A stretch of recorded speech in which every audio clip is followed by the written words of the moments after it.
The Houston Center for Contemporary Craft presents startling and unusual interpretations of craft work, but its current exhibition may have you thinking you've walked into a more historical museum. Yeah, the exhibition in our main gallery is called Suited Up, Contemporary Armor Making in Texas.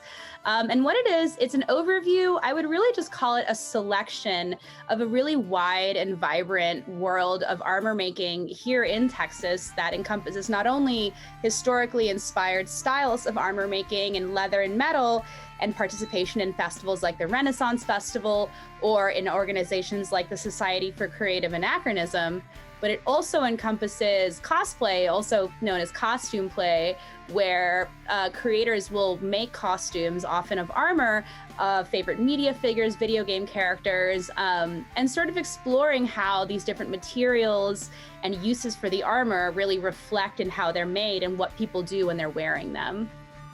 Yes, that was one thing that we really found interesting when we were researching and getting to know some of the makers who were included in this exhibition.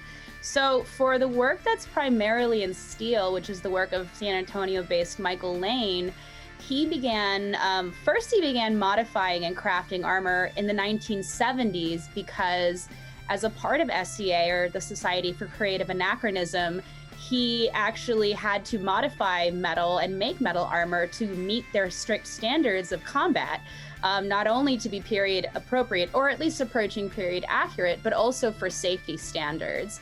And so he began working with materials like steel and even aluminum, of which there is a suit of chainmail made of aluminum that he did. So he's really kind of coming from that historical perspective for a very practical and functional reason.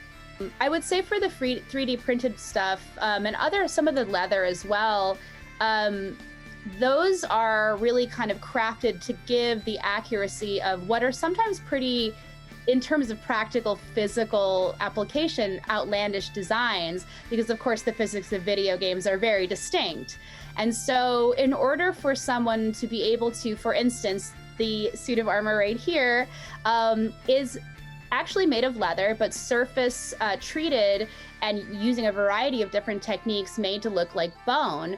And obviously, in terms of practicality, there's no possibility of that happening. But what the creator wanted to do was not only interpret the design and feel empowered by wearing it, but actually also have a realistic possibility of experiencing wearing it, moving around in it in a way that's actually comfortable. So Houston Center for Contemporary Craft is currently open to the public Thursday through Saturday from 10 a.m. to 5 p.m. We encourage visitors to make a reservation on our website. Walk-ins are welcome though. And you can find out more information about our exhibitions and other events upcoming by visiting our website at crafthouston.org. For Artbeat, this is Randall Williams.